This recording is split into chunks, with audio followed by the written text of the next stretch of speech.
Hello दोस्तों, मेरा नाम मान सिंह है और आपका बहुत बहुत स्वागत है मेरी इस वीडियो में।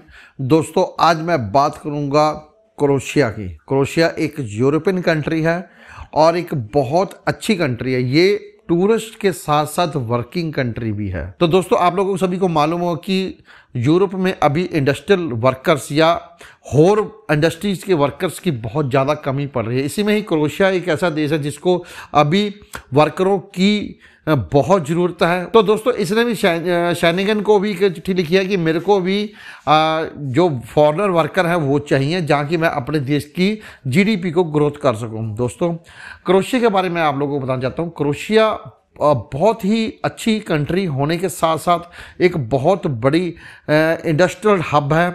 वहाँ पर जो हमारे देश के क्या बांग्लादेशी पाकिस्तानी भाई भी वहाँ पर काम करने के लिए जाते हैं और अच्छा खासा पैसा कमाते हैं। क्रोएशिया के अंदर ज़्यादा आप लोगों को इंग्लिश की ज़रूरत नहीं है, वैसे सिर्फ आप लोगों को एक बेसिक आनी चाहिए, फिर आप आराम से क्रोएशिया में काम कर सकते हो। बहुत ज़्यादा वहाँ पर अभी काम है, मगर उस काम को करने के लिए वर्कर नहीं है। तो अभी क्रोएशिया ने वीज़े में भी काफ़ी ढील दे रखी है। आप लोग अप्लाई कीजिए और वहाँ पर क्रोएशिया में जाके आप काम कर सकते हैं। चाहे आप एग्रीकल्चर में चले जाओ, चाहे आप इंडस्ट्रियल में चले जाओ, चाहे आप होटल इंडस्ट्री में चले जाओ, तो वहाँ पर बहुत सारा काम है।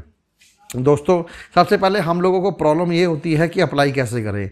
देखो, अप्लाई करने के दो ही तरीके हैं। या तो आप ऑनलाइन खुद अप्लाई करें। ऑनलाइन कैसे अप्लाई किया जाता है, आप गूगल पे जाएं, वहाँ पर क्रोएशिया जॉब लिखें और वहाँ पर आप लोगों के सामने बहुत सारी ऐसी वेबसाइटें खुल जाएंगी जो कि आप लोगों को मदद करती है क्रोएशिया में काम दिलाने के लिए। उन वेबसाइटों में जाकर जो भी आपके पास ट्रेड है, जिसकी आपने ट्रेनिंग की हुई है और जो आपके पास स्किल है, उसमें आप सर्च में लिखें और उसके बाद देखें कि क्रोएशिया के में अभी कौन कौन सी लेटेस्ट वैकेंसीज हैं, किस किस इंडस्ट्री में वैकेंसीज हैं। तो आप आराम से अपना रिज्यूमे सेंड कर सकते हैं। शेंजन टैब या क्रोएशिया कंट्री टैब जो रिज्यूमे बनता है वो कैसे बनता है वैसे बनाएं और आप क्रोएशिया में इंडस्ट्री को सेंड कर दें। दोस्तों, आपका एक्सपीरियंस, आपकी पढ़ाई, आपका काम करने का तरीका आप लोगों को बहुत जल्दी वहाँ पर जॉब दिलाता है। आपको कंपनी देखा कि इस बंदे ने काफ़ी अच्छा एक्सपीरियंस है, बहुत काम किया हुआ है इसने, तो आपको वो बहुत जल्दी जॉब ऑफर लेटर सेंड करती है। दोस्तों, दूसरा तरीका है किसी एजेंट के थ्रू जाना। आप किसी एजेंट के थ्रू भी जा सकते हैं। उनसे आप मिलिए, उनको बताइए कि मैं क्रोएशिया में कंट्री में काम करना चाहता हूं, अगर आपके पास वैकेंसीज है तो आप मेरे को प्रोवाइड करके दीजिए। तो वहाँ पर क्या है कि वहाँ पर आपका अच्छा खासा पैसा लग सकता है, लाखों में पैसा लग सकता है।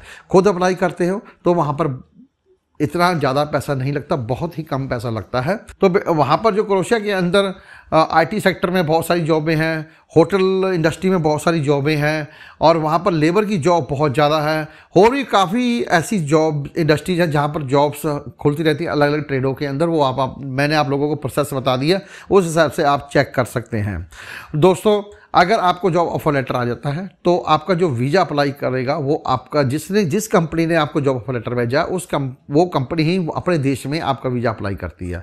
आपके डॉक्यूमेंट मंगा लेती है। उससे पहले आपके डॉक्यूमेंट लेकर वो जाती है मिनिस्ट्री के पास, जो फॉरेनर मिनिस्ट्री है वहाँ पर जाती है वीज़े के लिए अप्लाई करने के लिए। आपके डॉक्यूमेंट चेक किए जाते हैं और उसमें आपकी पुलिस वेरिफिकेशन भी होती है। आप पुलिस वेरिफिकेशन करवा के ही भेजना होता है साथ में सारे डॉक्यूमेंट। तो वहाँ पर क्या है कि जैसे ही आपके वहाँ से डॉक्यूमेंट क्लियर हो जाते हैं और वहाँ से आपको वीज़ा मिल जाता है तो आपके पास बाई मेल के थ्रू वीज़ा आ जाता है। वही वीज़ा आपने लेके जाना है यहाँ पर क्रोएशिया की जो एम्बेसी है वहाँ पर लेके जाना है। वहाँ पर क्या है कि आपको रेजिडेंस परमिट अप्लाई करना होता है।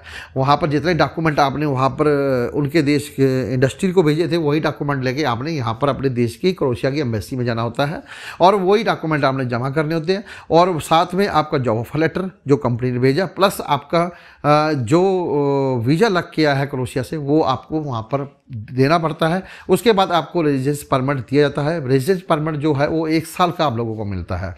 फिर आपने रेजिडेंस परमिट लेकर और आपके पास ऑलरेडी पहले ही वर्क वीज़ा होता है वो लेकर आपने फ्लाई कर जाना है क्रोएशिया में। क्रोएशिया में लैंड होते हो तो कुछ दिन के बाद आप लोगों ने अपना मेडिकल करवाना है। आपको मदद करेगा वो इंडस्ट्री